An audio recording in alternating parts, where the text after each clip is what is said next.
YouTube. We got, I don't know, we got coyote pigeons and I don't know, this something new. We gonna watch it together and see. Yeah. Lizards. Yeah. Our planet is home to nearly 5,000 species, but only chameleons are capable of this.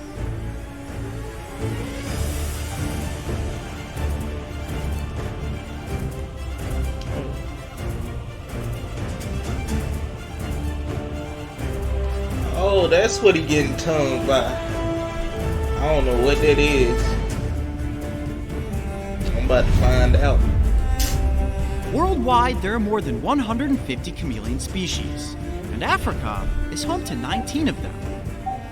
During daylight hours, these arboreal lizards can be very difficult to locate. Oh, that's At night, a lizard. when they are fast asleep and dreaming of their next grasshopper snack, the advantage goes I'm to having a anyone with a flight good mode. flashlight and a keen eye for reptiles. And if you like long, sticky tongues, then this is the episode for you. So what's perfect about this here is we can stay out of the tall grasses and look all along this dense underbrush. Now we know there are chameleons in this area. It's just a matter of finding them. Okay, so what's cool about this spot right here is you've got a combination. I know I'm pausing too early, but I'm gonna be honest with y'all, cause I love y'all. I love y'all that's watching, man. I love y'all that's watching, man. I love y'all niggas. I had a hard time saying chameleon. I had the hardest damn time saying chameleon. I am sorry. Bless my little heart. I need to go back to school, my nigga. Damn. Of two things within the sand forest. All of these long, slender grasses are going to be very important when it comes to finding baby chameleons. And this sand right here, you can see, is very, very fine. Now, we've had a lot of rains that have moved through recently. Those rains will help instigate the hatching of baby chameleons. We're right hot in the middle of hatching season. The females will lay their eggs in this really, really soft sand, and as they begin to hatch out, they come out and they're very susceptible to predators. So they're always thinking, let me get higher up. And what they will do at night is climb up to the tippy tops of these grass stalks and hang there, assuming that absolutely nothing can get them. And in most cases, they're right, but when it comes to finding them and getting them in front of the cameras, that's gonna be to our advantage because they should stand out like little glowing grapes on the tips of these grasses. So let's keep moving and see if we can find some.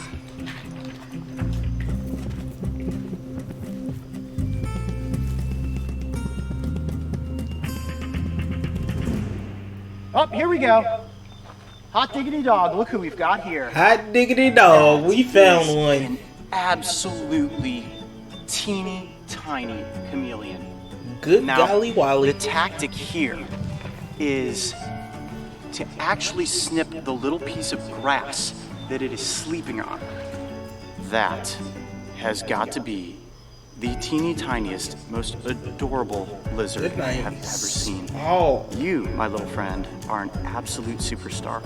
Now, if you look at the tail, you can see its he prehensile got nature some good wrapped around eyes for finding that that way. grass stalk, and then those little oven mitt-like It took feet me about gripping 5 days. and holding the body in place. Now, for us, spotting this chameleon was rather simple because we knew what to look for.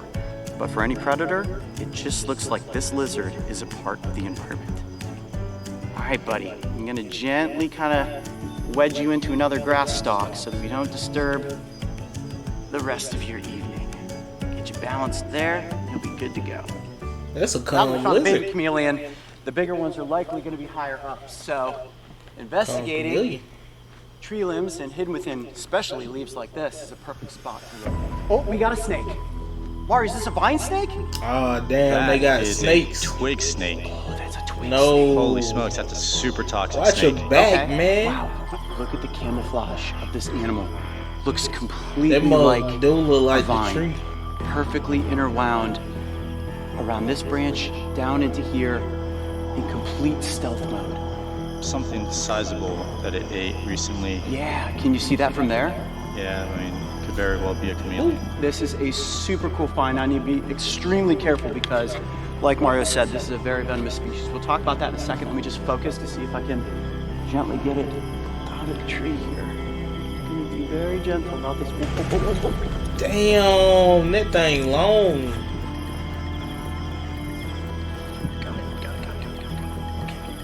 Damn. it down gently here for a second. See if I can get it to stay positioned.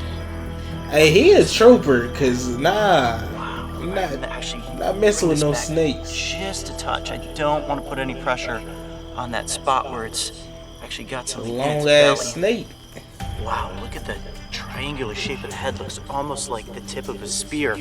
Now, the twig snake specifically is extremely venomous. It is a rear-fanged snake, and the dangerous aspect of this venom is it is highly hemotoxic, and there is no anti-venom. If you were bitten by this snake, it is a very slow, very internally bloody death. You basically hemorrhage on the inside, and blood will eventually start leaking out of your different orifices, which is kind of a horror situation, but they're rather chill snakes. As you can see, it's just completely calm at the moment. Now, this is a diurnal species, so normally hunting during the day, it'd be pretty easy for them to target chameleons, especially early in the morning or later in the evening, crepuscular creature that's definitely hunting in those cooler temperatures.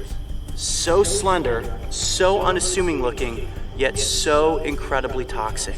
Well, when we're looking for chameleons, spotting one of their top predators is definitely a cool thing to add to this episode. All right, we're just gonna gently place this snake back up in the tree so it can continue digesting its meal and having a good night's sleep. Hopefully you didn't eat all the chameleons. I'd be scared around that snake, man. Look at these guys right in here. Probably from a different clutch because you can see how much bigger they are. Yeah, they are a little bigger. Ooh, this is inviting. Check this out. Small portal. These are actually cut in the roadways for water drainage.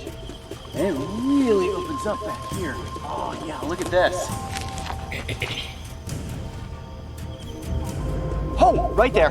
Yes! Big chameleon! Okay, I'm gonna move in and try to get that piece of the vine down so we can take a closer look. You guys good? We're gonna hang out for just a second if that's cool. Okay, so I got this piece of vine. Go for it. Damn, that's a big ass lizard. Exactly where we want you to go. All right. Sometimes it just takes a little bit of coaxing. Okay. We are in business. That mother do look nice. Is the flat-necked chameleon.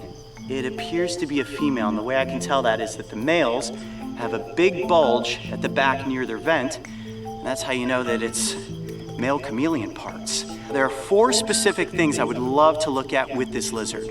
Tail, feet, eyes, and that tongue. You can see the prehensile nature of this tail wrapped around the edge of this vine works perfectly to help keep the animal balanced up in the treetops. And they can completely hang on with that tail if they need to stretch out when they're going after a prey item. Now, as you move up the tail and you look at the feet, look at how they are grappled onto that vine.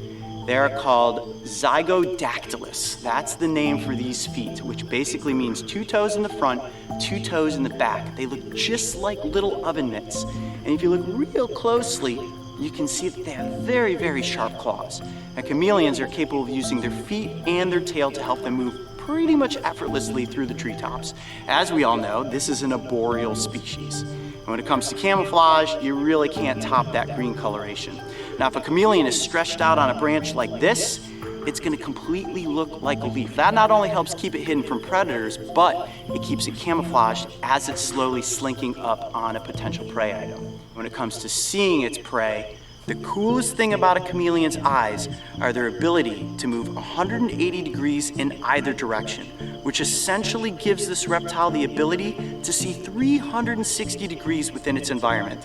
And what they will do is use one eye, monocular vision, to hone in on a potential prey item. Then they will refocus the other eye, giving them laser-type focus so that they can hone in and use that ballistic tongue to catch their prey. That tongue is one of the most unique aspects of this reptile, and they have specialized muscles that will allow their tongue to shoot out of their mouth. That tongue can be 2 times the length of the body. The saliva that's on that tongue basically engulfs the prey item and then sucks it back into its mouth, where it has some pretty sharp teeth and some rather powerful jaws considering its size.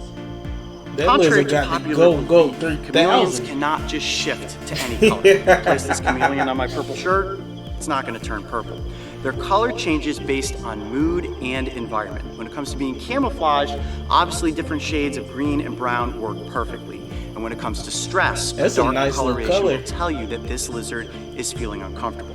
That's why we're keeping it on the edge of this branch as compared to handling it. They're a very fragile species. You don't want to bruise the body, and the more calm we can keep the lizard, the better it's ultimately going to be.